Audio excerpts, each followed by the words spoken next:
Happy New Year!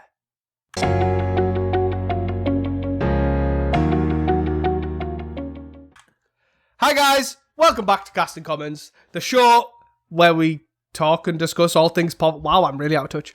Why have I lost where we're going?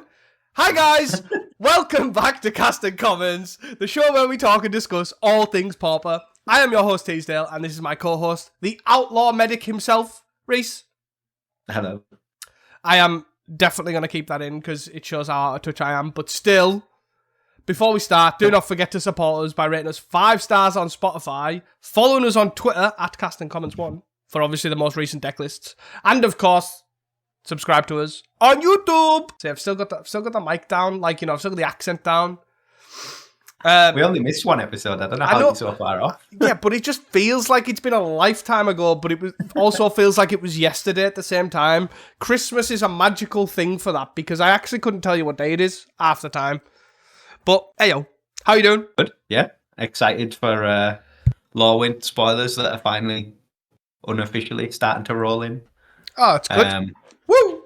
There's a lot of comments that are sort of piquing my interest. Which I guess is a good segue, because it'd be interesting to see how playable they are in the Pauper format, because we have the first Pauper Thought of the week of 2026, which is a weird thing to think about, but the thought is, which I'll expand on because the bit doesn't really sell it very well, but anyways, it's what we've the Pauper Thought is Pauper still, or are we just out of the fire? That took a lot of, brain thinking between me and Reese. We spent hours on that Pauper Thought. But in all seriousness, what it actually sort of stems from is basically, is the format stale as it is now? Because obviously over the past, 18 months, the format's, let's just say it's not changed massively. It's had added new cards, it's added new decks here and there, but it's not had a mega shift up, right? However, from the last, 3 to 5 years, from when we've had, obviously, Fire Design, and we've had Horizon sets and Commander Masters sets, all sorts of stuff like that, pretty much almost every set was like a crazy shake-up, right?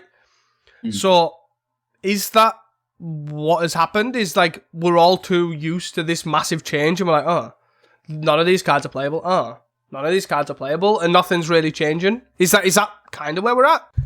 I think so.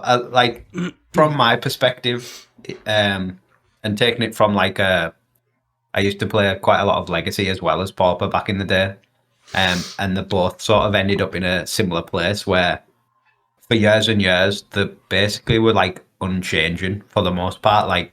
They would get 1 or 2 new cards every other set, basically. But everyone was sort of just accustomed to that. Mono Blue Fair, changed when they printed Delver, and it added 4 Delvers, but, prior to that, it just was the same deck without 4 Delvers.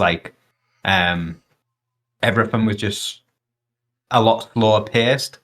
Same for Legacy, the format just didn't really change unless a commander set basically printed a broken rare, which Pauper sort of missed out on because they didn't really print new cards at common in the commander sets, or the original commander sets. But then, once we sort of got the sort of Fire Design philosophy and Modern Horizon sets in particular, obviously Lord of the Rings had a pretty big impact as well from a UB perspective. They obviously made the format change a lot more and a lot more frequently. And I think we'll probably just be in the period where we've gotten used to that now. Everyone's forgot that for years and years and years, Pauper just moved at a snail's pace, basically.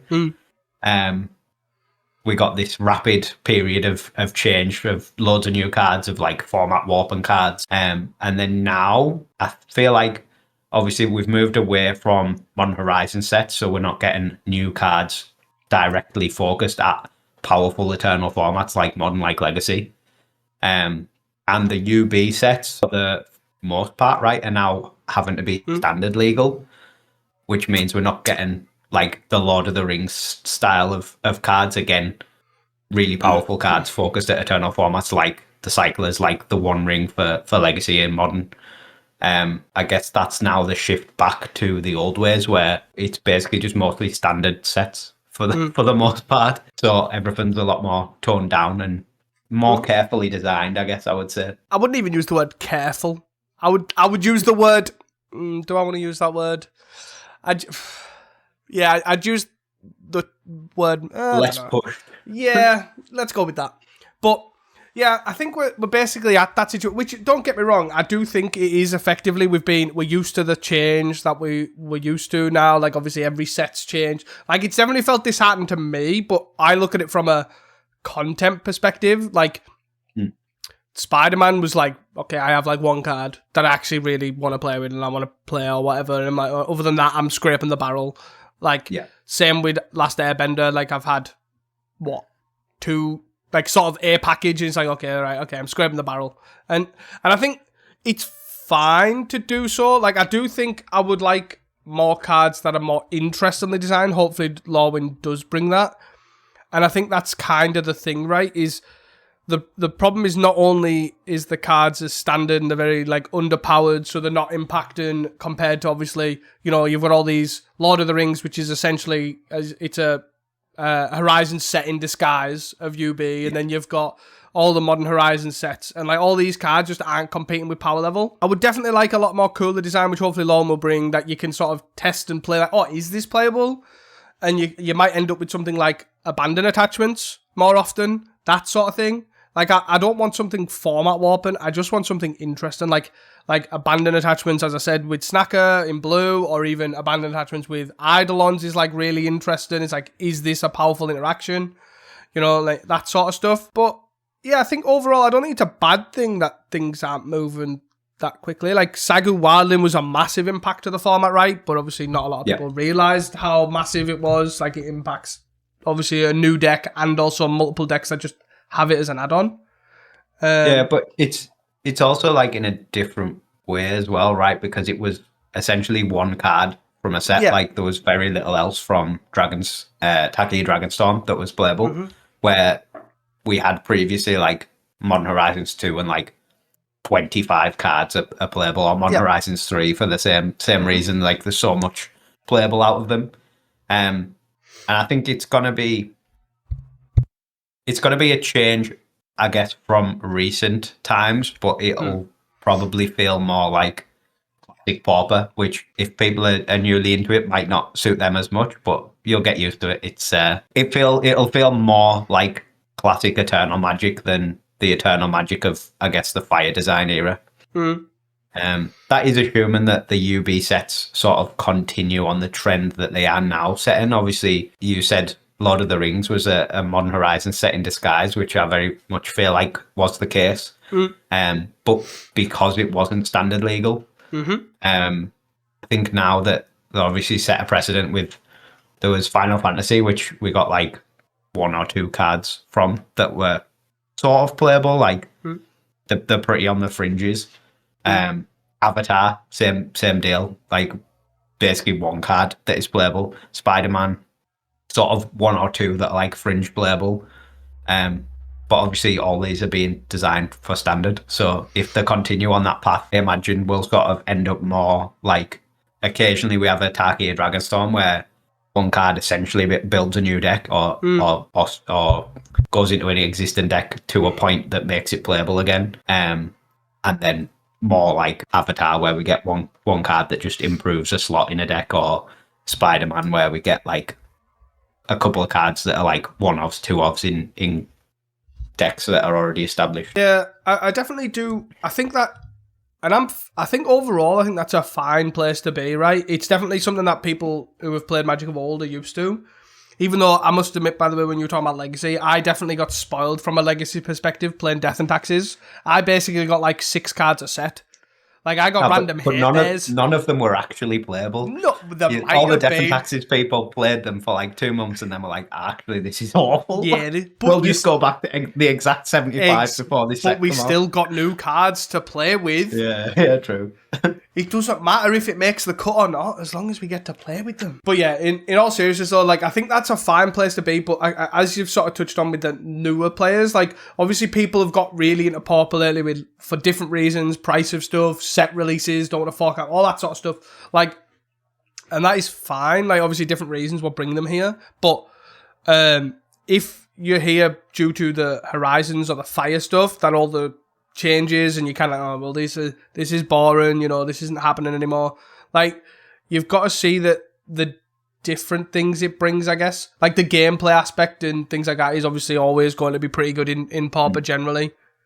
Yeah, I think there's also just a lot of benefits to slow moving formats, especially when they are as wide open as Pauper is. Like, people play pre-modern, loads and loads of people play pre-modern, and that literally never changes at all. And people love it. Like, we basically have a format sort of in a vein similar to that, where we've got a bunch of decks that are seeing play right now and they're not really changing, or they're changing very slowly. But there's that many decks that are in that category that you could just, like, it'll feel stale if you play Mono Red Madness constantly and never pick up a different deck. But you could also just play Mono Red Madness and then you're like, oh, well, I'll just try Rally Red for 2 months, and then I'll try this Pinger Burn for 2 months, or I'll play this slide deck. Like, there's so many options within the format, even if the entire format's not changing month to month as it was previously. There is so much room to maneuver and to test different things out anyway. And I think that's what we are starting to see come to the forefront as well with the challenges and with the the bigger events. Is you're seeing decks that you're accustomed to, like Corgates, for example, but then they've got like a weird 2 of him, and they've done really well with this card. Or like White Weenie are like putting random cards in and stuff like that. Like, people are still finding room to maneuver in a format that's not moving as fast as it used to. Yeah, it comes down to basically the sort of development of a deck in itself, right? Like, obviously, things move in a way. Like, Marza Boy was a particular one that we spoke about just before we broke up with Dredge, right? Like, obviously, the Dredge deck hasn't got any new cards. There's no new cards in it, but they've been testing, they've been playing with this. They'll be like, oh, well, what happens if I do this as the engine with Calendar Garden and the holdout? And built it in a different way. Yeah. You're taking the norms out of what is a normal engine and, you know, changing it and seeing what happens and say, oh, well, this gets better because of this. And you get those sort of, you get excited about those sort of developments and changes as opposed to, oh, wow, they're playing with new cards, let's look at that. It's actually more, oh, look at this change for this deck. That's, you know, oh, this deck's now not running Delver, it's running Murmur Mystic because it's better against the mirror and all this sort of blah, whatever. Do you know what I mean? You get those sort of excitements, which is really cool. Yeah. But yeah, I guess my sort of conclusion on it would be it's not stale, it's just moving slower than the last 5 years, basically. I'd also even say it's not even slower, it's just moving in a different way as well. Like, as we talked about, like, the development comes from the deck itself, not the decks change as well. Yeah. So it's sort of an adjacent thing, which is pretty cool. Like, I definitely like, I always have liked the sort of development from decks. Like, this is decks move from this to this card. It's always, you know, I just love the jank. So yeah, all for it. So there you go. That is our first Pauper Thought of the week of 2026. Let's go. We're tackling quite a good one as well, to be fair. Yeah, it was very well thought out of. We spent a long time on this, honest. Anyways, moving on. Tournament news. We have no tournament news because it's just after Christmas and New Year and no one's planned any events, so there isn't any. There's some leagues starting up, so again, that is a good place to join the Discord because they've also advertised all their leagues in their local areas and places to play Pauper as well, so I highly recommend that because there's some cool ones already in there. You can check those out. Other news, if you did listen to our episode just before we broke up for the new year, we canned the hot take segment, and we have a new segment. Woo! You already know what it is if you're in the Discord, so, you know, whatever. But if you don't, spoilers, you'll have to wait till the end, because it's a good one. But yeah, I think that's sort of all our housekeeping, I guess, out the way. So we have missed a week of challenges, which we're not going to cover. But however, there was a qualifier, which we are going to cover, because it was quite a big event. Yeah. So the qualifier was on Saturday, the 28th of December, and had 235 players. So pretty chunky qualifier. First place was Dredge. Woo! Second place was Spywalls. Third place was Mono Blue Terror. Fourth place was Rakdos Madness. Fifth was Mono Blue Terror. Sixth was Corgates. Seventh was Mono Blue Fear, and eighth was Bogles. And then the two near misses. Ninth was another copy of Rakdos Madness, and 10th was another copy of Mono Blue Terror. I guess starting out at the top with the aforementioned Marzaboy, taking it down on the new and improved Dredge list. Yeah, pretty sick one. I don't know if anything's actually changed from the last time we spoke about it, but it's basically the 4 Molten Gatekeeper, 3 Momentary Blink build with the Survivor's Encampment / Holdout Settlements to fix the mana. I don't think anything's changed. Maybe something I can't remember if the deep analysis was in the sideboard or not. I'm unsure. But basically, they've cut the last time we spoke about the deck. They cut the Gnaw to the Bones from the main to make room for all the I think there's an extra land in there. There's 3 Momentary Blinks now as well. So you kind of had to cut something, and the Gnaw sort of made the cut. Essentially, for those that are unsure, the Momentary Blink is 1 and a white for exile target creature you control and then return to the battlefield in your control. So basically, you get enters the battlefield effect, or you can save a creature from removal. And it costs 1 and a white to cast and 3 and a blue to flashback it. So obviously with the Survivor's Encampment and the Holdout Settlements, which are like the Springleaf Drums, you sort of get like a any colour, 5 colour mana base sort of thing, and you can sort of, it helps you either dredge because you can cast it from your graveyard and you can target on your dredger, like not your dredger, your like Sate Wayfinder and your Town Greeter, but it's mainly there so like for Lot Left Giant. You can Lot Left Giant for less. So you can do it for like 6 or 7, but then cast this thing and then do it again, which works quite well since all the things you're casting are quite cheap. You know, your Molten Gatekeepers cost 1, your Scrapwork Mutts and your other creatures cost, 2. And you have Kalni Garden, which is also a creature as a land, so you can sort of play that as your third land, Dread Return for free, have 4 mana up to sort of flicker the Lot Left Giant, which is pretty cool. Yeah, it's definitely a sweet one. It's cool to see just this development of Dredge. Obviously, it's very different from the Dredge list we've seen previously. And I guess, like we were saying above, like there's still room to maneuver in different decks. Like you can completely change how a deck looks to improve it. Yeah, with no new cards, just cards that already exist in the format. The other sort of standouts to me, unless you've got anything more on the Dredge list. I just wanted to not sort of shout out, but also mention that Marzaboy tweeted that basically from this, they're sort of like pseudo taking a hiatus from Magic Online. Basically, they've sort of done all they wanted to do. They've developed Dredge how they wanted to develop it, and they've got nothing exciting. They've done the Madness thing with taking out Flame Breather and stuff, and that they're sort of just going to focus on paper Magic, which is another interesting thing. I can always get behind playing more paper Magic. But I imagine if Lowen has a Dredge tool or something that looks interesting in Dredge, we might see Marzaboy back sooner than expected. Yeah, I remember when Marzaboy said he wasn't picking up Dredge as well, and it didn't even last a year, and here we are. But yeah. Some other sort of interesting things. The Mono Blue Terror lists were sort of pretty split. The third place one from J Ready had no Delvers, but 3 Murmur Mystics, which is obviously an extra one than even the normal Murmur Mystic build runs. Still on 2 Force Spikes as well, so 2 Force Spike, 2 Dispel is the 1 mana counter split. And I think the extra Murmur Mystic is basically like from a deep analysis or a Deep Inferior. There's 2 Deep Inferior and 1 deep analysis. Sideboard wise, one of the deep analysis is moved to the sideboard.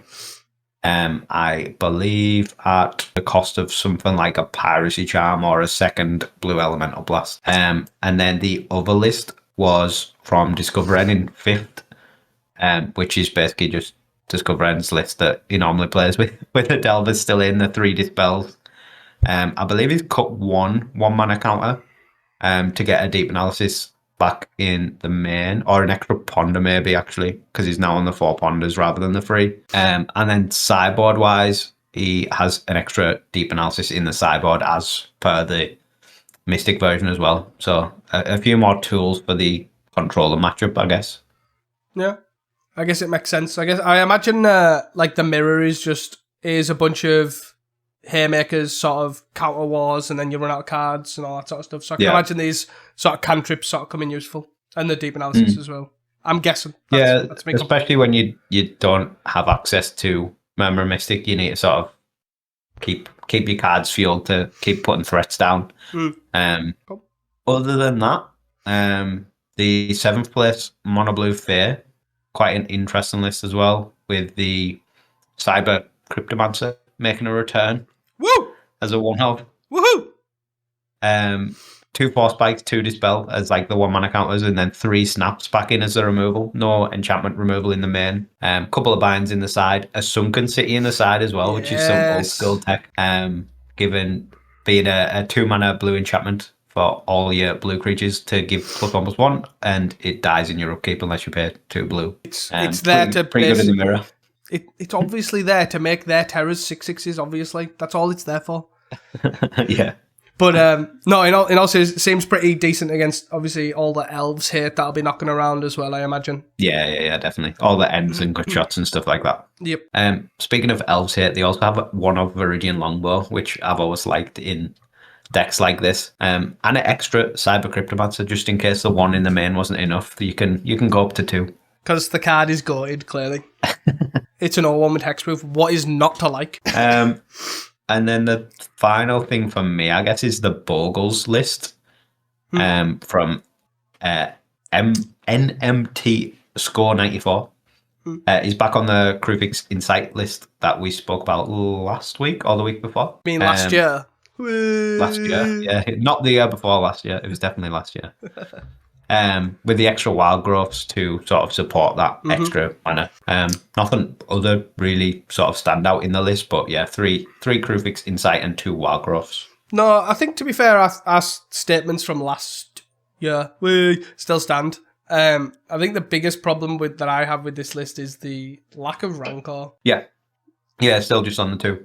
Yeah, it is a weird one. Obviously, finding the trample or the evasion is sometimes the hardest thing for Bogles to do.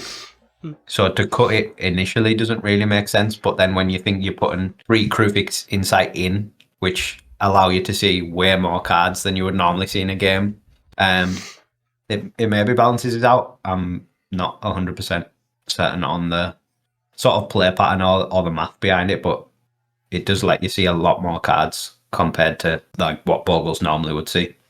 Yeah, I can definitely get behind, like, obviously the seeing more cards, which is really cool. Like, obviously it might work out when you play it. It might change when, obviously, if we played it, we got that sense of it. But yeah, I do think maybe, I don't know, I just think 2 seems like a low number with the Fog Cloak. I don't know. Just seems strange to me.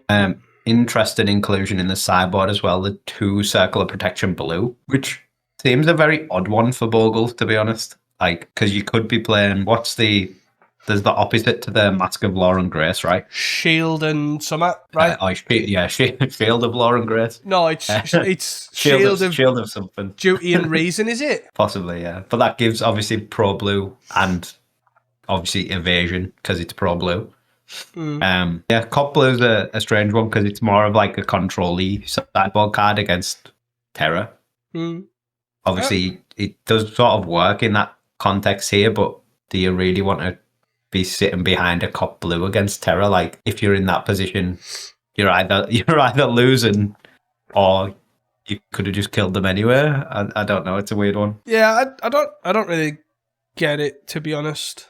Yeah, I get it, but I also don't get it at the same time, because I think you're right. Like, right, obviously now as well they have Demon Inferior to sort of answer it as well, in a way. Yeah, well, there was always like Boomerang and stuff. Demon Inferior is actually quite a bit worse, because they can just, like, if they've got the mana open, they can just tag up the wall in response and then just play it again next turn. So you have to have Demon Inferior and a counter, whereas when they played Boomerang, you could just end of turn Boomerang it and then attack. Like, there is answers for it, and it's just really off plan for Bogles, I guess, would be my main thought. Yeah, it just doesn't seem like, I don't know. I'm just, unless I guess the way like the force spike lists are sort of playing is that they're trying to counter all the creatures and then they die, and this is like I'm gonna not die and then draw a creature or something. I honestly don't know. It just seems so odd. It's a very weak plan. I don't know. Yeah, the sort of the Demon Fear as well is not the worst for Terra to be keeping in against Bogles, because obviously it hits any of the enchantments. Like if they just have an Armadillo Cloak, you can hit the Armadillo Cloak. Yeah, I don't know. I guess they'd have to wait a turn. Like they have to wait a turn to replay it. So the Deems does sort of work. Like it's the turn after the turn you actually deem that you can attack. But yeah, I don't know. It just seems worse than the shield. Yeah. Oh well. But other than that, there's quite a bit of Rakdos Madness. We've seen that sort of uptick, sort of just before Christmas sort of thing.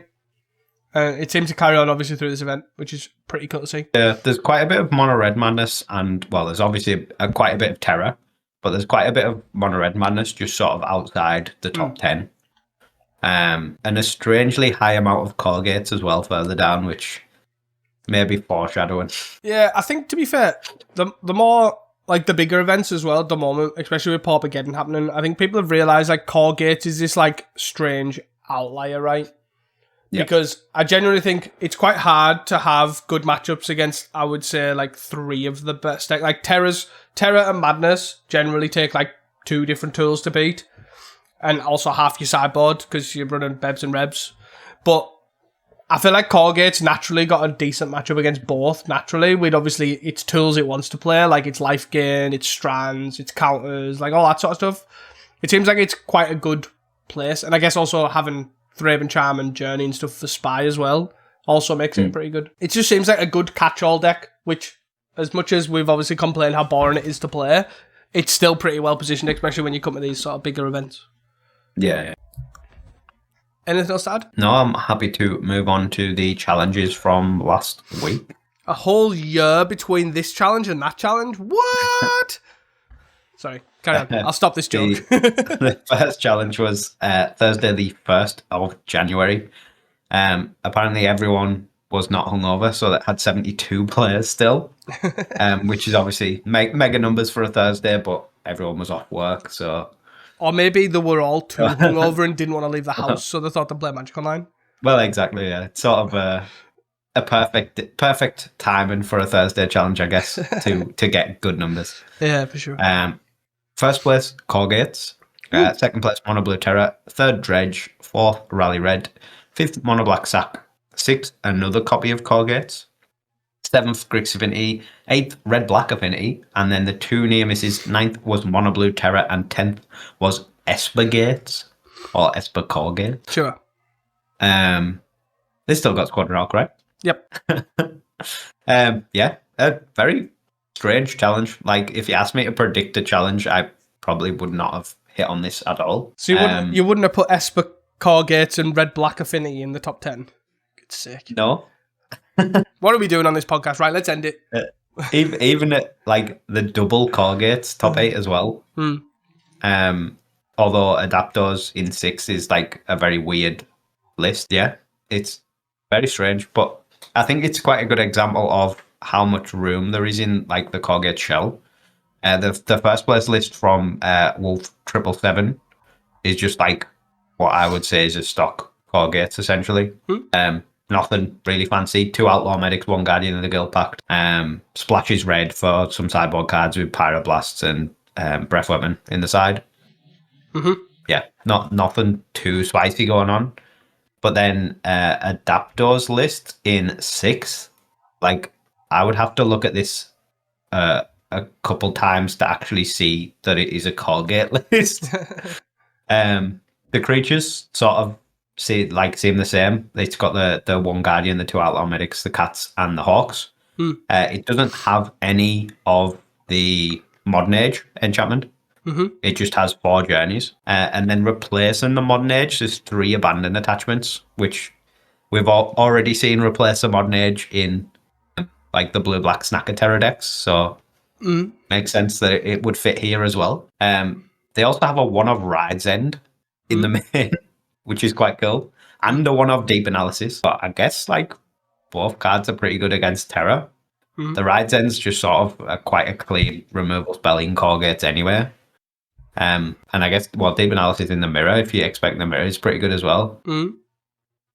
Yeah, it's an interesting change. Obviously, the main thing is right the cutting of the modern age, right, for the abandoned attachments. Like like I get it in Snacker stuff, right, to make Snacker actually good in blue black and stuff. It obviously it's not a body in this instance, like it is in core gates, which is definitely overall my initial thought would be it'd be worse.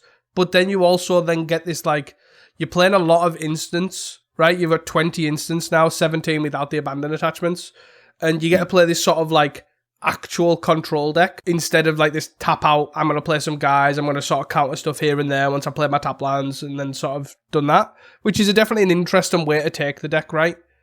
Yeah, it would be interesting to see if, obviously, if the Ride's End worked out to be decent, but like, is there a point where the journeys just start then transitioning into more Ride's Ends to just bump up that instant count and become like less tap out control, more just like instant speed control? Yeah, it would like you've got the Thraben Charms, you've got Thraben Charms, you would have Ride's Ends, you've got Strands, you've got the counters and dispels, you've got then the card draw is also instant speed. Like you can hold up 2 mana and it could be a counter spell, it could be a removal spell, it could be a draw 2.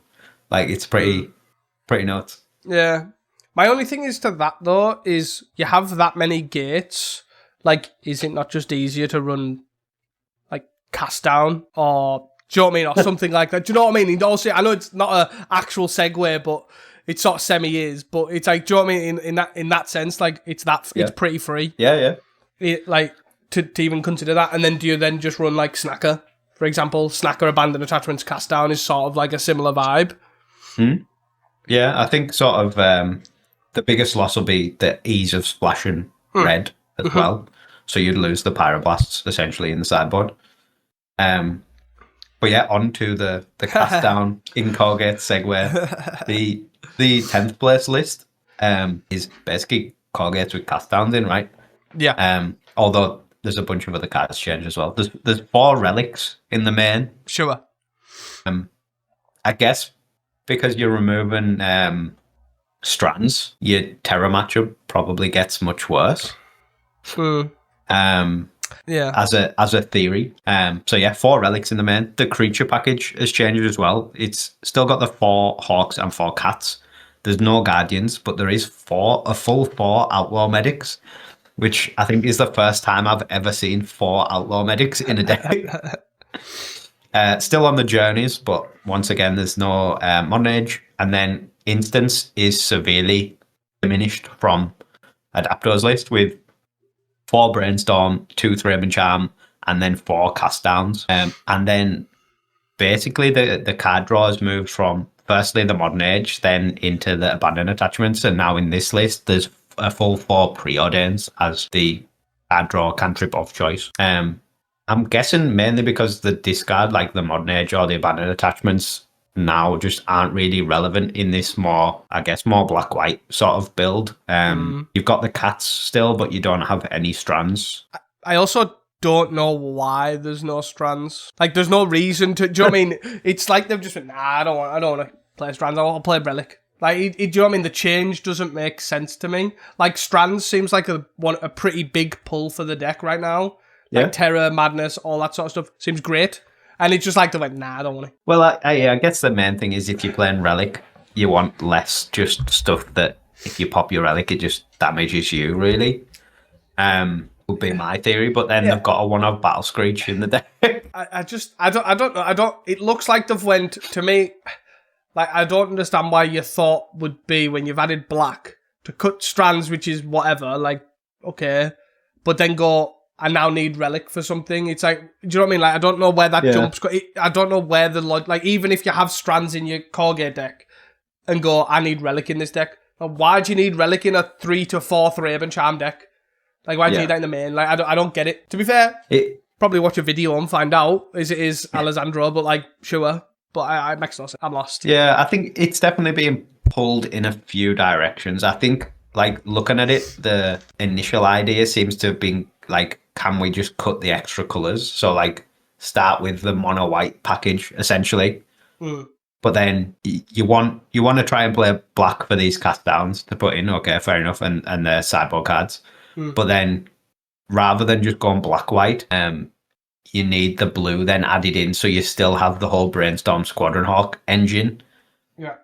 Because basically the blue cards here are just to set up Brainstorm. Essentially, it's to make Brainstorm playable in this list. Because the 4 Lorians, all they do is like get 2 islands and like a dual. It doesn't even have the dual land, right? Yeah. There's just 2 basic islands, so it shuffles your Brainstorm. And the 2 preordains, or the 4 preordains, sorry, are just like, they just seem like a token cantrip. I put them Squadron Hawks to the bottom. Sort of. Yeah, essentially, yeah. I don't know. It is a weird one. It feels like it's very much stuck between 2 places, like, because you could have just gone straight black-white gates with this, right?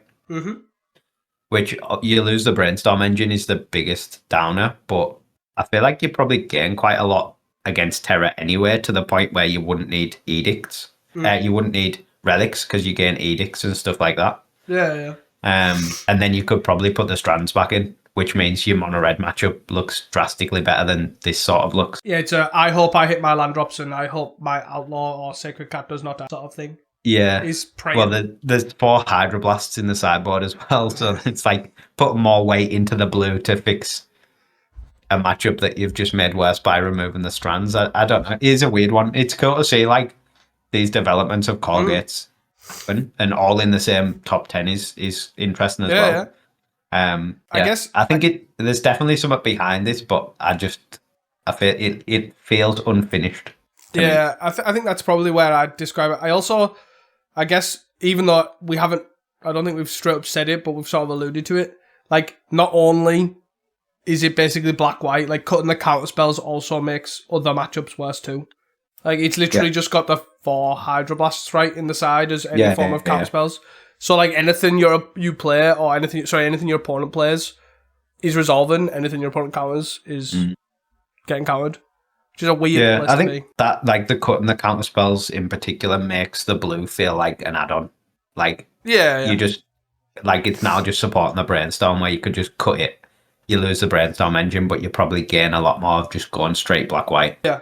I think it is definitely a strange way to take it, because obviously there's multiple things that are like, right, it looks like you've took this out, but then you've had to add this in, and it looks like you've took this out, but then the cards that they've taken out, they could easily have, like if you didn't have the double blue to support counterspell, there are other 1 and a blue counterspells that you could have ran that helped. Do you know what I mean? Like, and then if you've added relic and like because of that, and it cuts strands, like that's an odd choice. It's an odd choice. Did they just expect an insane amount of dredge or something because of how well it's done? I think strands at the moment is so well positioned as well. It's a big cost, and to not even have it in the side either for like madness where you don't want your relics, but you would really like 4 strands. Yeah, it's like this thing of maybe, I've got no real discard draw, so therefore it's bad. Like, casting it for 3 is also fine. Like, you can. Yeah, I guess you lose the discard draw as well, don't you? Yeah, but then you've got 4 preordains. It doesn't need to be preordained. Yeah, odd choices, but interesting to see the development. Like, obviously, we've seen Esper gates before. We've seen black-white gates before. This is like a halfway house between blue-white and black-white and Esper all together. It's pretty interesting. Some card choices are definitely suspect, but it's cool to see the development nonetheless. I think it's a good showing as well as like how strong just the gates engine is. Yeah. You can basically just play a whole host of different things, and as long as you've got Brainstorm, Squadron Hawk, and Sacred Cat with a Basilisk Gate, you'll probably do all right. Maybe Sacred Cat's a problem. Maybe Sacred Cat needs banned. It's broken. What? Definitely. I guess finally the red-black affinity, right, is the only other real standout. And it's not really doing anything that you wouldn't expect. There's 2 Gurmag Anglers to sort of function as the extra extra threat, but otherwise it's just 4 refurbs, 4 enforcers, and 3 cracklands.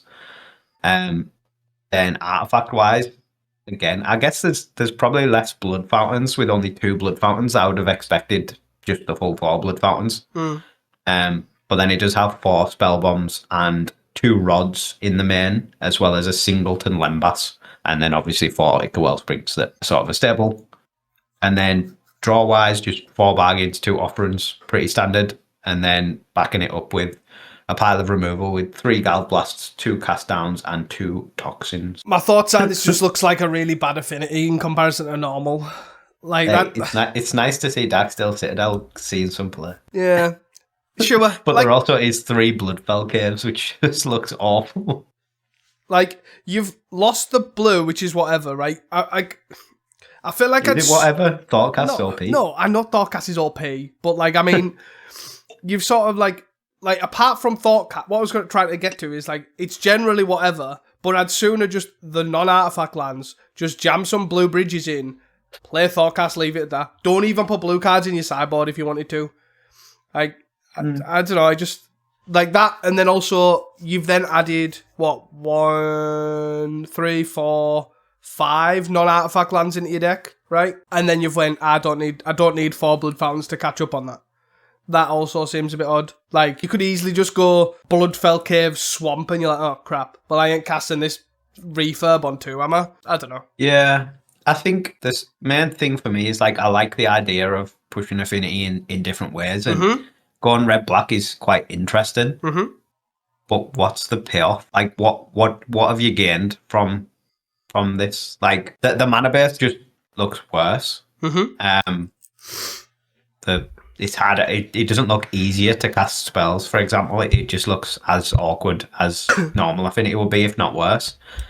But then there's no, like, you're not gaining a card. Like, you can play all these cards just in normal affinity, and often it does.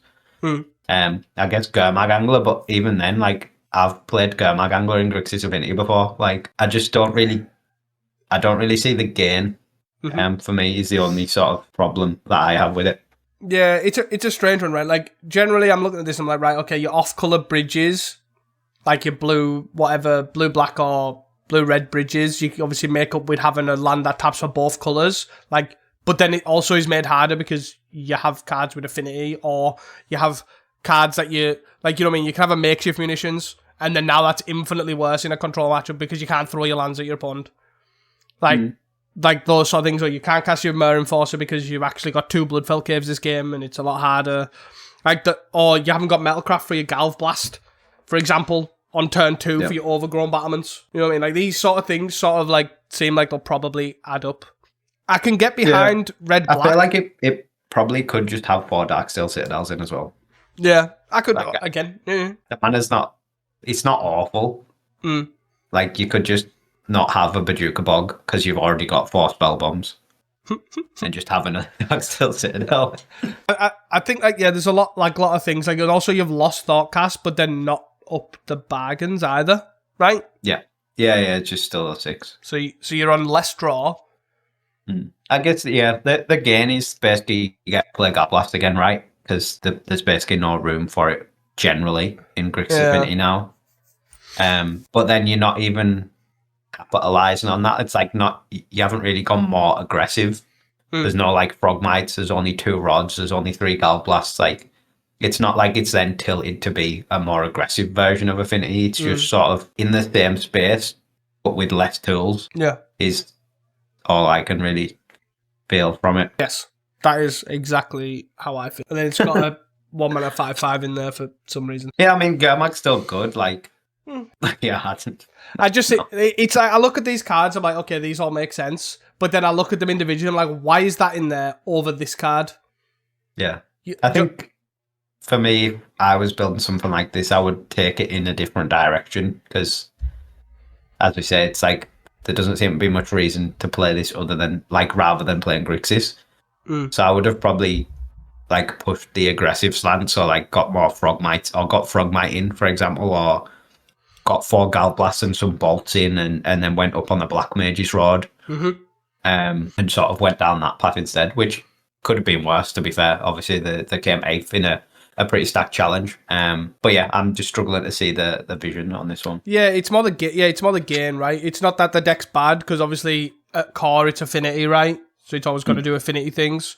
But in terms of other affinities, like comparing this to Luffy's like fine-tuned, well-oiled machine, it's like, what's the gain? Anything else to add on that, by the way, just before No, I'm happy to move on. The only thing I want to shout, obviously, the 12th place, just missing out on breakers, is Emo Goblin, Mono Green, Infect. A cool sort of development of Mono Green as well. And with the 4 Hickory Woodlots, giving it a bit more.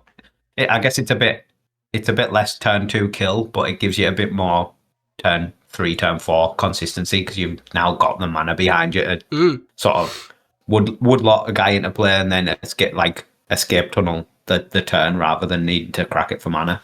The augurs have moved to the side.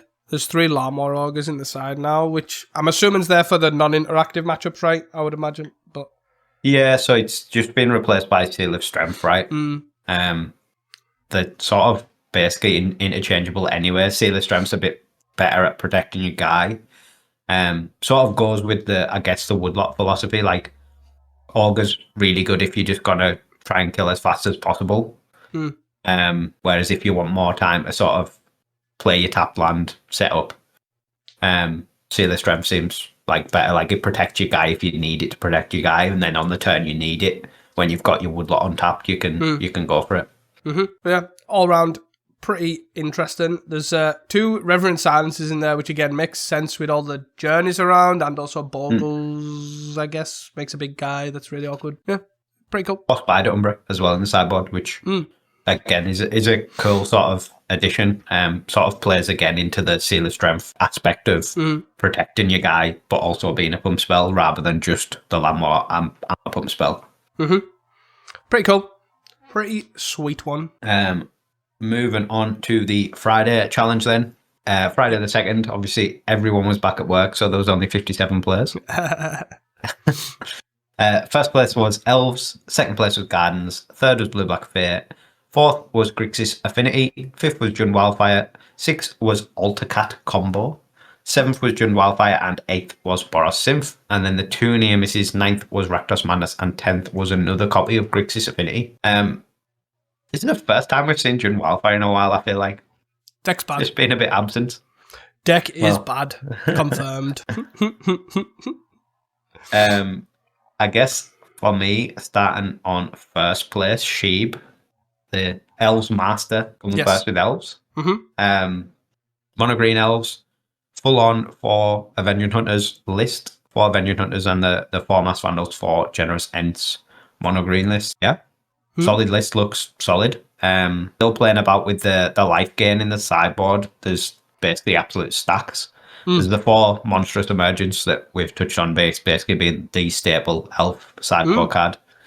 4 Vitugazi Inspector, sort of in the same vein. If you're running Generous Ents, it's pretty much a staple sideboard card at this point.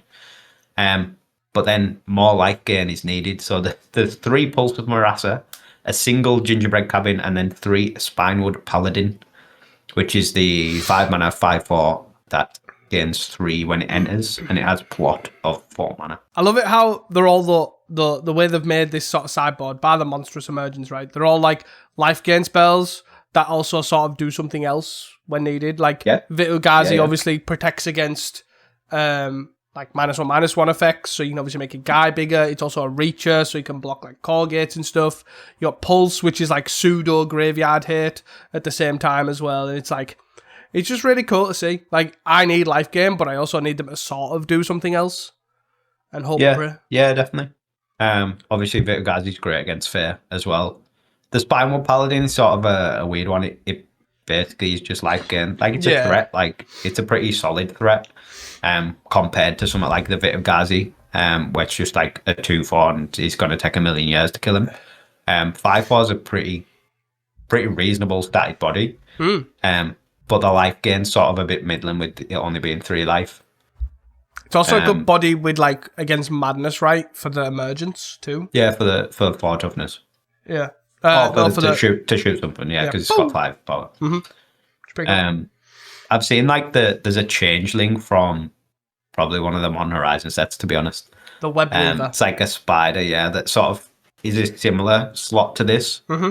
I'm not sure why the consensus is Spinewood's Paladin over that. I feel like that gains 5 life, but it has to have a guy in the yard.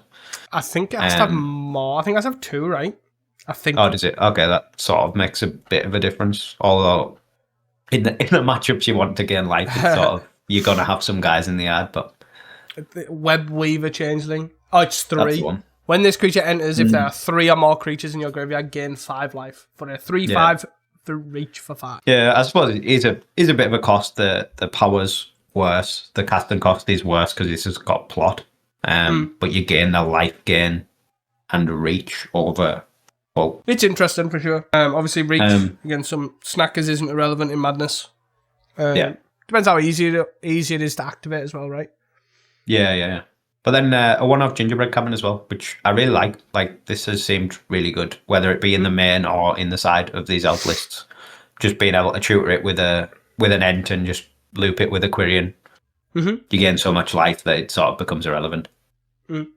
But it's like a double, right? It like forces them to start killing stuff like Quirions where they don't want to, and then also later on when you lead the Stampede for 27 million cards, you find another Quirion and it does the same thing. It's pretty cool. I like it. Yeah, it's interesting because the Quirion a lot of the time, although it's powerful, if they're just targeting your mana guys, they can just afford to leave it in play. Like, it's not the end of the world, but this making the Quirion a threat from essentially just a forest. Yeah. Is pretty cool. It just stretches the removal that much further, as well as like bumping you out of range as well. Yeah, for sure. Yeah, I like it, and obviously Sheep's grinding elves for a long time, so they know what they're doing. I guess where do you want to go next? I'm just sort of scrolling down. Nothing too exciting, obviously. Gardens is Gardens. Blue Black Fae sort of just looks Blue Black Fae-y, I guess. Is there anything super exciting? Not really. I guess there's the spiciest one. I guess before we touch on that, there's the 8th place, the Boros Synth list. Mm-hmm. Not a normal Boros Synth list. There's 4 Seeker of the Ways in the main, 6 Inspectors, 3 Journeys, 3 Relics hitting the main as well. But then the sideboard has 4 Goblin Bushwhackers. I like double check what I was looking at. I was like, what? Do you know why this all makes sense? It all makes sense if I explain to you, right? You ready? Yeah, go for it. Viashino is obviously the pilot. So they were playing Boros Moxite, and they really liked that 2 of Goblin Bushwhacker they played like 3 weeks ago, and they're like, wait, how do I solve this problem? I know what I need to do. I need to put Synth in and make it dead cheap. So then they did that, and then they liked it, and then they played, But it does look a lot better with more creatures in the deck. I have to definitely admit that. Like with the 4 Hawk, 4 Skyfisher, 4 Seekers, and then 6 Inspectors, and then obviously the Bushwhacker going on top of that. It does look a lot more reasonable. Yeah, 100%. I really do like the look of this deck though as well. Like obviously generally, or Seeker of the Way is obviously something that we've seen way back when, like Seeker, Boros Bully or whatever it was called. Which is cool. Obviously, cool to see like sort of this come back almost. I just think this deck looks clean. I think it's a lot cleaner than the lists that they played previously because they just had like the 3 Relic in the main. Yeah, I've just came to accept that Boros players just like Relic in the main. That's the only thing I can come up with. Okay. I think it just needs a good answer for Terror, because if they just get a fast Terror down, you sort of just stuck. Like it plows through all your guys. Your removal doesn't line up with it very well. Hence, like Journeys being in as well. Yeah, but it also makes a lot more sense in this than it does in Corgates, because obviously you can pick it up like 10 million times, and at least it'll sort of activate. It kind of makes just sense. a bit of fodder. Yeah, but pretty cool. And then I guess the spiciest deck. Oh, God. The spiciest ramen of decks. Hey. in 6th place is this cat food altar pile. Yes. It's basically Eggstron, right, with a different wing con. Sure. And no Tron.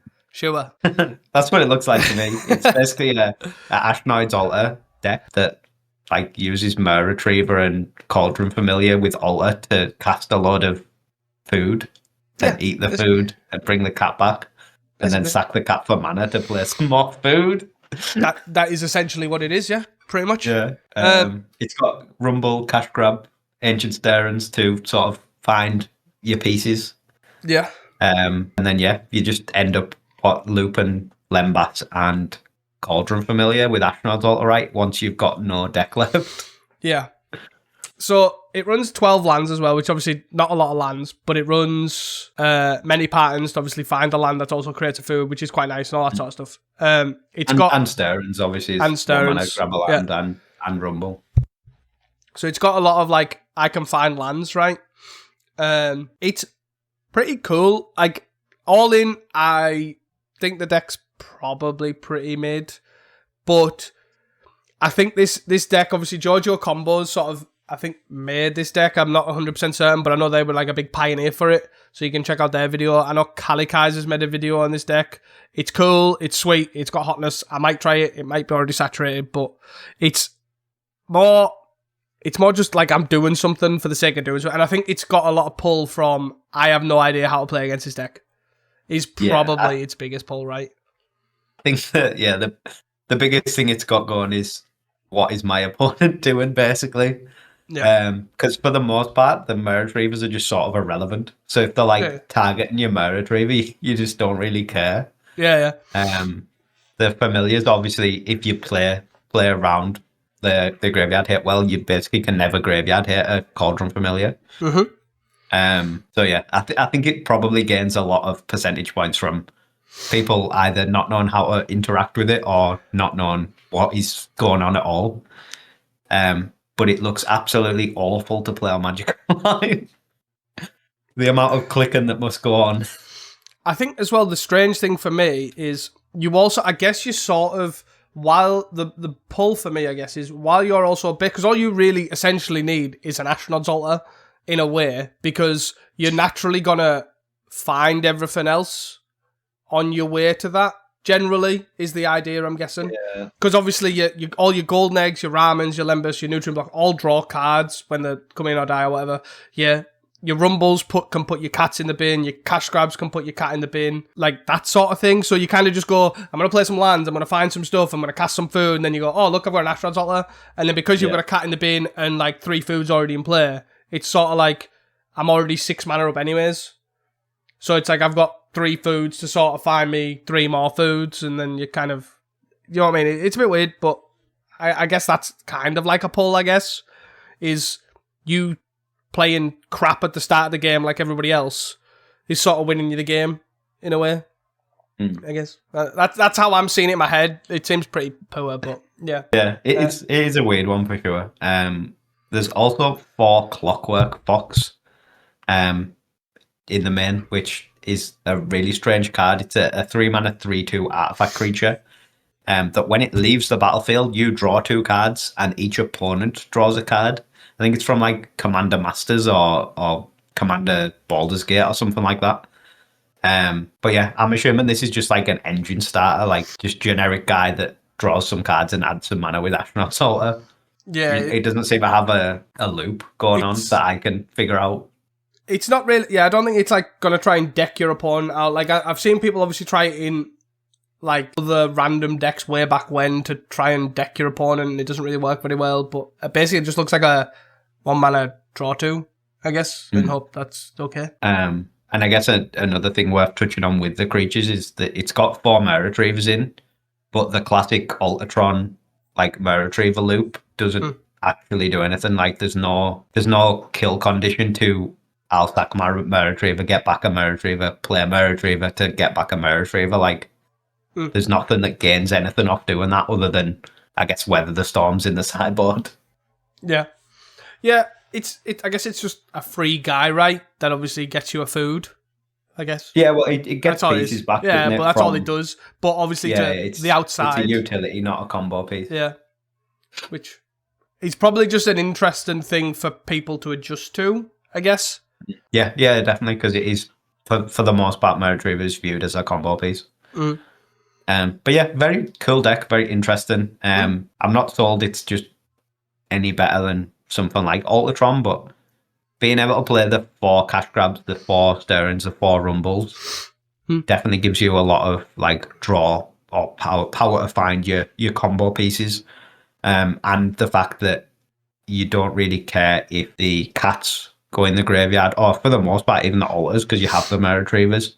It makes the rumbles and the cash grabs have a bit more versatility, because you can like take an altar, bin a cat, and that's essentially your combo setup.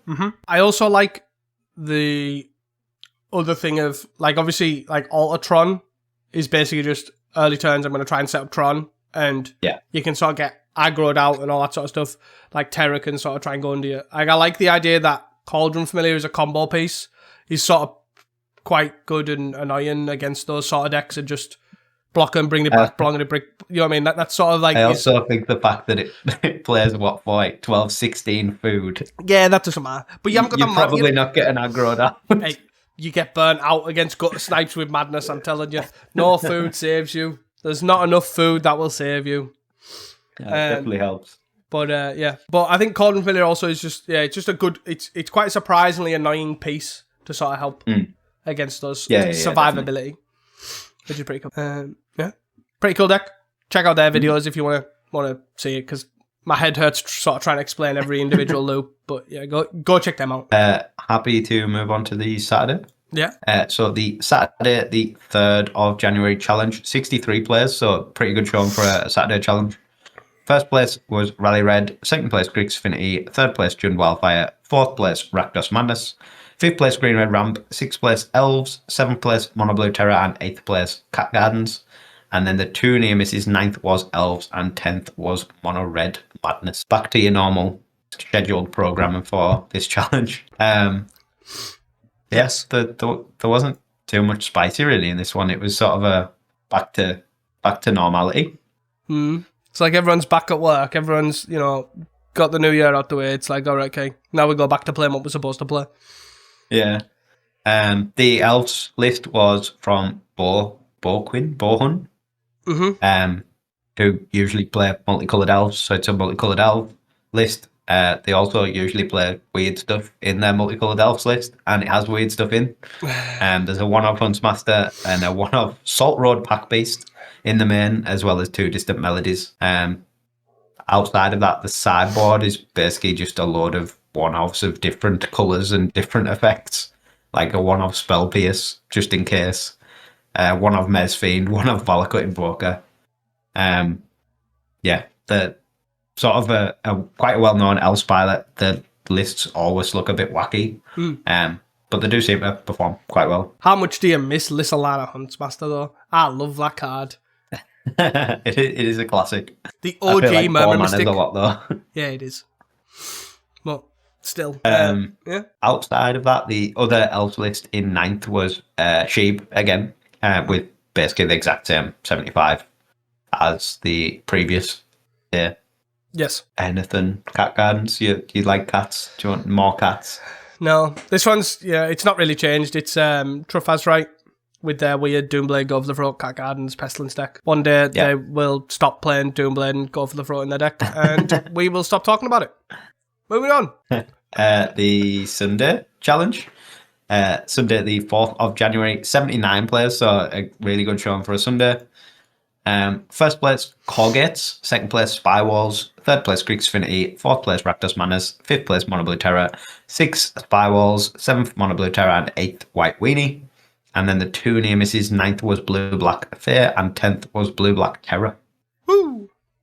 Corgates performing once again. Deck is still legit. It was basically completely stock, what I would say is completely stock Corgates from GN42. The GOAT. Not on FAMs, but on Corgates. So the same thing. Slow, blue-white deck.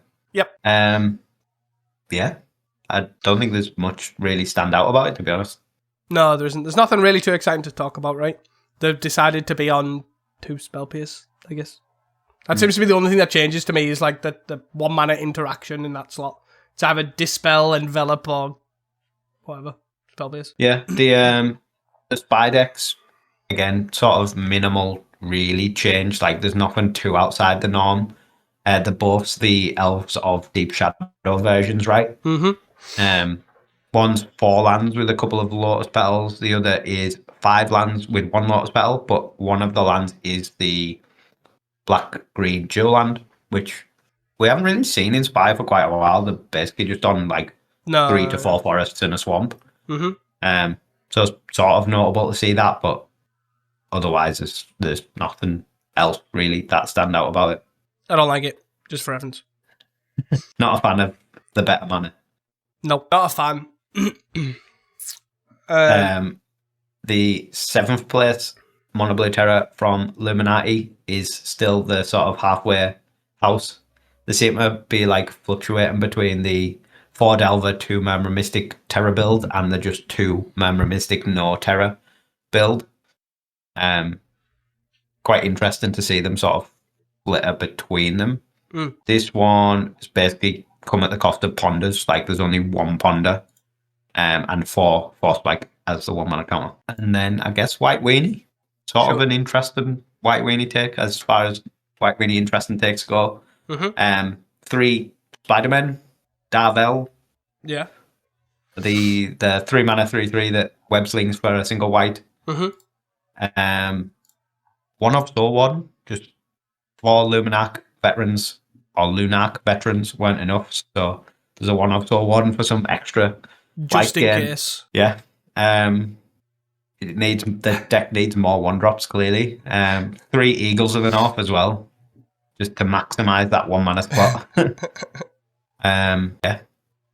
Chocomog, 2 Guardian's Pledge as the pump. They never got the memo that Glee's banned either with Suture Priests in the side. Yeah, it's a bit of an unusual one. There's also 2 Holy Lights, which I haven't seen in quite a while, but makes sense if you're expecting a bunch of Elves and Fae. And 2 Irishing Cleric, just for you to hit on as well. Look at that 1/3. Look at it go. Then outside of that, I guess the blue-black Terror in 10th is still the Abandoned Attachments build. It's only 3 Abandoned Attachments, which just seems wrong because the card is pretty cracked. I'm guessing. Oh, again, it's the same crack as we had previously, where it's got Unexpected Fangs in the main. Yes, and only 3 mental notes because reasons. Because it's got two Unexpected Fangs in the main. I'm gonna cut cards that should be in my deck and put cards that should be in the sideboard. Why not? There's also Suffocating Gems, which seems a bit like sort of middling at the moment as well. It's like Elves sort of okay against Fae as well, but yeah, I feel like that's probably not needed. It could just be another. Well, you want another Abandoned Attachments, another Mental Note, and probably another Deep Analysis as well. But yeah, I do like this blue-black list. I need to give it a go. I definitely like the Fumes more than I like the Fangs, which is really annoying. Fuck Fangs. Yeah, but yeah, definitely needs, as you say, 4 Mental Notes, 4 Abandoned Attachments at least. But yeah. Any decks you wanted to touch on that we haven't? I don't think so. I was just having a quick another scan in case I missed anything. Just I guess to note on the 2 spy decks, one's on the Haunted Misery Jack-o'-lantern thingy-mabobby to beat Graveyard Hate. The weird sideboard, yeah. Yeah, and the other one's got 2 Fume Spitters in, which is cool. It's probably not good, but it's cool. What's it for? My assumption would be my go-to is Kraklan, I guess, but it seems weird because you kind of have to have guys in play to then play the Fumes to lead and Fumes. But you know what I mean? You're not going, I'm going to lead for 3 mana with almost an empty board and then find my Fume Spitter and then play it and then kill your Kraklan Shaman and then deploy my mana stuff. Like, I don't know. But yeah, that would be my assumption. Well, I guess you can. Yeah, you can, but it's probably, I don't know. Maybe that's what it's for. But that would be my assumption. Yeah. Kraklan. Yeah, it's There's fine. Nothing like you can kill a Priest of Titania, but yeah, it's probably doing like sort of okay. You'll board it in occasionally against Bombons and Kraklan, I guess. I guess the biggest thing is being able to hit off lead, right? Yeah. It's the hardest thing is finding something to hit off lead with these decks. Yeah, can't have everything, I guess. That's it. Moving on to our lovely new segment. We're unsure on the name right now. I've just called it Listener's Question. But basically, or a mailbag segment, whatever you want to call it. Essentially, there's a place in the Discord, which is a great place for you to join, and you can submit questions that you have for us, and obviously we'll choose out a question, if not one, maybe two, depending on how short they are. And we'll basically answer the question. Yeah. That's it. And hopefully we'll have some codes and stuff to give away at some point, and yeah, they'll be for these people. Yes. Essentially, if we end up with giveaway codes and stuff, unsure on that at the moment, but if so, anyone who has either given us a segment, Pauper Thought, or a listener's question will be in that sort of giveaway, basically. It's a great way for us, obviously, to ask us questions, anything. It doesn't actually necessarily have to be Pauper related. Generally is, but yeah. It's a good way to obviously get engagement on a more dedicated but also wider sort of topic than just hot takes, which we sort of felt that sort of missed the point. Yeah. So starting off with our first ever listener's question is from GN, the GOAT. Obviously only fitting to start with them. And their question is, how did both of us get into Magic and how did you get into Pauper? What were your initial experiences like in the game and the format? Yeah. I'll have to try and remember. So I got into Magic initially, because I went to a club to play, at the time, Warhammer 40k, and then completely abandoned Warhammer 40k because they were all sat playing Magic. I was like, oh, this looks miles better, and I don't have to paint models. So yeah, I got into it around like the end of Ravnica, the start of like Time Spiral block, which was a very interesting time to get into Magic because you would buy like fat packs, and like I remember getting a fat pack of Future Sight and just being like, what are these cards? Like everything has a different like mechanic on, like the all the borders are different, the arts are different. My friend got a Planar Chaos booster pack, and it was like, what are these weird like shifted cards? And then there was obviously Time Spiral as well with the old cards randomly in packs. Yeah, very, very cool time to start. And then Pauper, I probably got into it 2 to 3 years after. I'm not entirely sure on the timescale. It was sort of pretty early on into like Mono Blue Fair essentially being the best deck when it had cards like Gush and Days. It was before Zendikar, so sort of that time period. And we basically just picked it up because it was another format to play. At the time, we basically just played Standard and Limited, and it was a really cheap format to play, and you could use cards that you already had because a lot of the stuff was playable from basically when I had started, so like Lorwyn stuff and Time Spiral block stuff. And yeah, I built Mono Blue Fair, basically got some of the guys that have been playing a lot longer than me to give me 4 Gushes and 4 Daisies. Built Mono Blue Fair with the old Bone Splitter in the main. And yeah, just loved it from there. I try to remember like the experience of playing Pauper to start with, but the main standouts were really the decks. I played Fair for quite a while, and then when Scars must have been out, because I remember picking up Affinity that had Atog and Carapace Forger in, and it was like fixing its mana with like Prophetic Prism, which was that Rise of Eldrazi maybe? Yeah, it was, yeah. So sort of around a similar time, yeah, and getting in. That was my second deck, was the Affinity deck.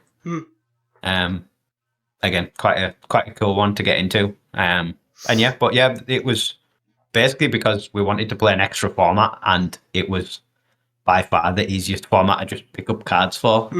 I think, correct me if I'm wrong though. I'm sure I remember though, like because me and Reese both got this same club. When our club where it was at the time, we got quite a big amount of people and quite a lot of traction, and it was quite a popular club for the area anyways.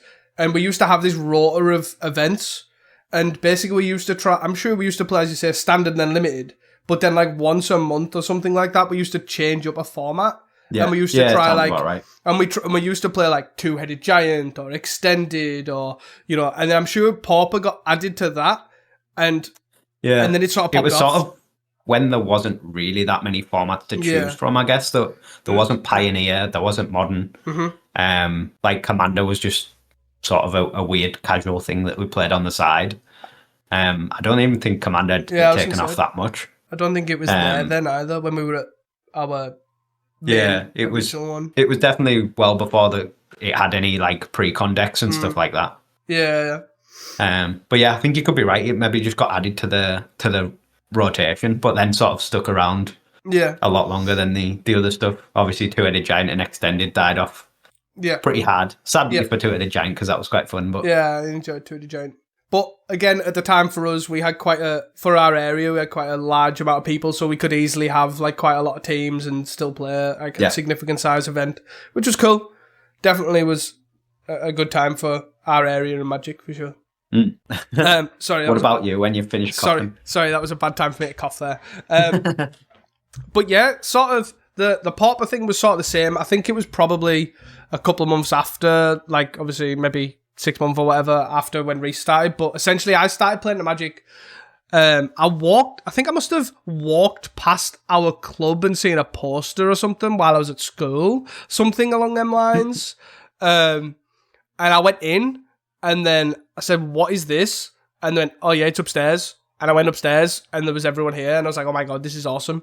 I basically just wandered in on it, or maybe someone told me to go to it from school or something along them lines, and I was around Lorwyn Morningtide was when I first went in, and I went the first time I went to play was the Morningtide pre-release, I think it was. So I found it either beforehand or someone told me, and then I was like, right, I'm going to go to this club and I'm going to go take some cards. And I went to, was it Waterstones in Carlisle? I feel like you remember this story and you hate this story. And they had dual decks at the time, and they had like Garruk versus Liliana, they had all sorts of random stuff, which I'm assuming Reese has them all, as he standard likes to collect these box sets. But I bought in Waterstones this Goblins versus Elves deck, and it was awesome. I loved the artwork on them because the Elves looked class. The Goblins were like, it looked like they'd been hit by a pan or were shoving themselves. The art looked awesome on them. Anyways, I had no idea what half these cards did. So the first thing I did, I bought these cards, thanked my mum for them, and I was like, right, I'm going to this club and I'm well prepared. I've got this box of ready to play cards. And it was the pre-release or the release or whatever. I'd just spent like £25 on this box or whatever it was. And I was like, I've just spent a fortune on these box of cards. I'm going to this club and I'm going to know my stuff. Someone's going to teach me how to play. And I opened this box when I got there. And I was like, right, can I play this deck in this thing? And they were like, no, it's a pre-release. You've got to spend £20 more. And I was like, oh, what did I buy this crap for? And I was like, can I play this at all? I was like, can I play this next week? They were like, no, because it's not standard legal. It's like, all right. So what can I do with these? Well, nothing really. They're just collection. I was like, but yeah, then basically I got into this pre-release. I did terribly, of course, because I didn't even know the rules. Read every single card. Probably got conned out or something. You know, I probably pulled some awesome Lorwyn or Morningtide card and got conned. You know how you do. But yeah, I loved it. And then I got addicted. I think I had this door. Was there a door release promo? And I was like, this card's a promo. I want to build around this deck. And it was like something to do with you chose a creature type or something, this card. It was like a 4-mana artifact. Oh, Door of Destinies. Yeah, Door of Destinies. Yeah. And did it get like make your creatures bigger every time you played so? Or something along them lines. And I was like, this is awesome. And then in the same pack, I opened Boulder Heavyweights. Is that what it's called? Boulder Heavyweight? A 4-mana 8/8 with trample that basically made them search their biggest card out. And I was like, right. This card's awesome because nothing's going to beat an 8/8 Trampler. So I played Dora Destinies, Red-White Giants, and it was awesome. I loved it. Absolutely loved it. And that was basically it. But they also then, was it 2 sets? No, 4 sets later, Shards of Alara. Because they went Morningtide, then there was Shadow Eventide, then Shards, right? So 3 sets later, they released Mindlock Orb. And this card stopped people searching their libraries. And I was like, oh my god, I am a genius. This is the best combo in the world. So yeah, then I changed it to Blue-Red Giants. And it was awful. I had a similar sort of thing with the Mindlock Orb where there was a card in, was it Morningtide, that was Marilyn of the Morn song. Oh yeah. And it was a 1 and double black for a 2/3 that basically everyone, instead of drawing cards, lost 3 life and searched the libraries. Yeah. I was like, I know what I can do with this. I'll play this mind lock up, and then everyone just never draws a card again and just gets domed for free and does nothing every turn. Isn't that an actual combo though? That's like an actual combo deck, not mind lock up, but you know what I mean, like that sort of thing. That's loosely, it. I guess. You're switched on, like, look at this broken combo, and I'm just trying to play a 4-mana 8/8 with trample. I don't know about broken. It's broken, I'm John. But yeah, it was definitely fun for sure. Fun time. Yeah. It sort of highlights how bad the product was for new people, though. Like, the main product that you could buy was a deck that you couldn't play in any format. Not at all. And it was like the main thing that pushed on Waterstones as well. It was here is the best product to buy. I was like, that is awesome. I'm going to buy that. Yeah, I get 2 decks for 1. This is awesome. Yeah. But yeah, fun deck. Fun to play the Goblins v Elves thing as well. Them precons were actually pretty fun. Do you remember what your first Pauper deck was? It was, my first Pauper deck was, I would say I'd call it Monstertron or like Rainbowtron. At that point, I was obsessed. If you didn't tell by my playstyle, I was obsessed with big dumb monsters. So, like in Standard, I started by playing like Valakut Ramp with Primeval Titan and shit like that. But moving it up Pauper, I really liked Monstertron, and I liked like it was like Rainbow Eve, Prismatic, Prophetic Prism, Muldrifter, Firebolt, Ulamog's Crusher, all that sort of stuff. But I really tried to. I eventually started once I tried to what sort of hero was that? Was that Innistrad with Jund? At that point, I'd sort of moved. And Huntsmaster Olivia. I started like really trying to play Magic Online, like Scars to that sort of era. So then that sort of then led me to, because we'd played Pauper and it was like this big dumb Monstertron. I was like, I want to build this on Magic Online and play it loads. So yeah, then I ended up playing that, and that was actually, I think it was my first ever 5-0 as well, which is weird because I'd played Standard for like 2 years. Be able to find it on MTG Top 8 somewhere. Yeah, my first on a tangent. My first ever actual win on Magic Online was Jund in Innistrad, to be fair, and it was like a Premier something. I actually don't know what it was. It was a Premier something in like 7 rounds, and you know I'd work at 9 o'clock the next morning, and I was there at 3 o'clock in the morning playing in the finals. Skipped my first turn. I was that tired. But the reason I actually ended up winning it was basically that at the time the release schedules were weird. So like when Friday the set was out, but you couldn't buy it till Saturday, till the pre-release or something along them lines. It was legal, but any reprints you could actually play. So on that event, I played Jund with Stomping Ground because it was a reprint, and like Farseek and Terminator, or something along them lines. I played reprint cards that no one else did, so I just played with like actual good Jund before everyone else. I was like, oh, this is great. My mana's awesome. I don't know what you're on about. I am caster. My spell's like awesome. Huntsmaster, I'm not missing any colours. Olivia, I am also not missing any colours. This is easy. So yeah, that was it. That was my first ever event. I did well.